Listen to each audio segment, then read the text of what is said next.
Hi అండి, నమస్తే. Welcome to my channel chai biscuit. ఈరోజు నేను ఒక విషయాన్ని మీ ముందుకు తీసుకొస్తున్నా. ఏమైందంటే ఈ మధ్య నేను బస్సులో మా ఊరికి వెళ్దామనేసి వెళ్తున్నాను.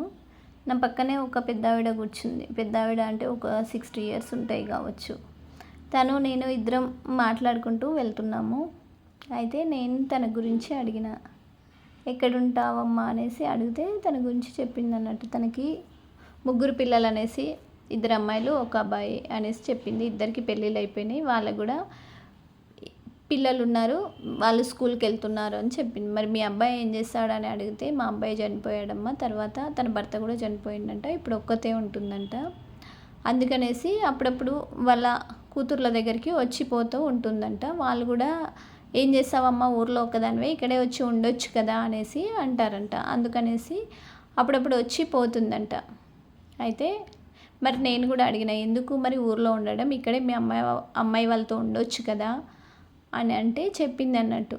ఎందుకమ్మా ఉండడము, ఇక్కడ ఉంటే ఏంటంటే ప్రొద్దున లేసి పనంతా నేనే చేయాలి, నాకు కూడా చేత కాదు కదా, ప్రొద్దున లేసి పనంతా చేస్తే మా అమ్మాయి కనీసం మా అమ్మ ఒక్కతే చేసుకుంటుంది, నేను కొంచెం హెల్ప్ అవుతా అని కూడా అనదు. గదే 8 గంటలకు లేస్తుంది, ఆమె లేచి చాయ్ పెడితేనే తాగాలి నేను అనేసి చెప్పింది అన్నట్టు. టీ పెట్టేస్తే తాగేసేస్తాను, తర్వాత మళ్ళీ తన ఆఫీస్కి వెళ్ళిపోతుంది, మళ్ళీ ఇంట్లో పనంతా చేయాలి, నాకు కూడా చేత కావాలి కదా, నాకు కూడా ఒక ఏజ్ వచ్చింది కదా, మరి మా అమ్మ ఒక్కతే చేసుకుంటుంది, ప్రొద్దున్నే లేస్తుంది, పనంతా చేస్తుంది కదా, నేను కూడా ప్రొద్దున్నే లేస్తే ఆమె కొంచెం ఎంతో కొంత హెల్ప్ అవుతా కదా అనేసి అనదు. నేనే పనంతా చేయాలి, నాకు కూడా ఎక్కడమ్మా ఓపిక ఉంటుంది, ఇంకెన్ని సంవత్సరాలు చేస్తాము, ఇప్పటికే 60 ఏళ్ళు వచ్చినాయి నాకు, ఇంకెన్ని రోజులు చేస్తాము అని చెప్పుకుంటూ బాధపడింది.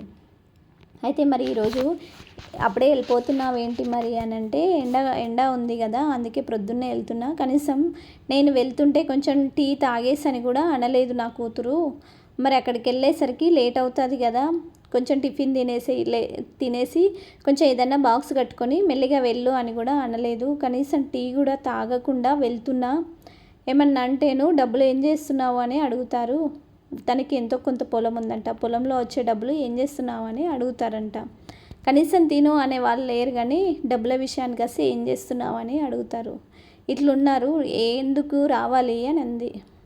మరి అక్కడే ఒక్కదానివే ఉంటావు కదా అమ్మ అంటే, ఉన్నా పర్లేదు అక్కడే ఉంటా, కాకపోతే నా బాధ అంతా ఏంది అని అంటే, నేను ఒక్కదాన్నే ఉంటున్నా కదా, కనీసం మా అమ్మ ఒక్కతే ఉంటుంది అనేసి అప్పుడప్పుడు కూడా వచ్చి చూడరు, నేను ఒక్కదాన్నే, వాళ్ళ భర్త చనిపోయిన నుంచి ఒక్కతే ఉంటుందంట, ఒకదాన్నే ఉంటున్నా, మా ఇంటి పక్క వాళ్ళందరి ముందర నాకు చాలా నామోషిగా అనిపిస్తుంది, అప్పుడప్పుడు వస్తే కనీసం తన కోసం తన కూతుర్లు వస్తుర్రు అన్న ఫీలింగ్ అన్న ఉంటుంది కదా, నాకు చాలా బాధ అవుతుంది, కానీ ఏం చేస్తాము, అలాగనేసి ఏదో ఒకటి చేసుకొని చావలేం కదా, దేవుడు ఏది ఇస్తే అదే భరించాల్సి వస్తుంది, తప్పదిగా, ఊర్లో ఉండి పని చేసుకుంటే ఎందుకు పని చేస్తున్నావు, పని చేయకు అని అంటారు, మరి నాకు డబ్బులు ఎక్కడి నుండి రావాలి, నేను ఎలా బతకాలి అనేసి చెప్పి చాలా బాధపడ్డది. నాకైతే చాలా బాధ అనిపించింది, ఇలాంటి కూతుర్లు కూడా ఉన్నారా, కోడళ్ళు ఉన్నారంటే ఓకే, కూతుర్లు కూడా ఉన్నారా అనేసి చాలా అంటే చాలా బాధ అనిపించింది.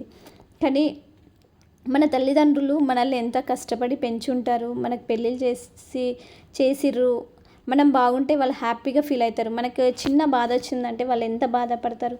మరి అలాంటి తల్లిదండ్రుల్ని మనము ఎంత బాగా చూసుకోవాలి కదా, ఏమంటారు ఫ్రెండ్స్?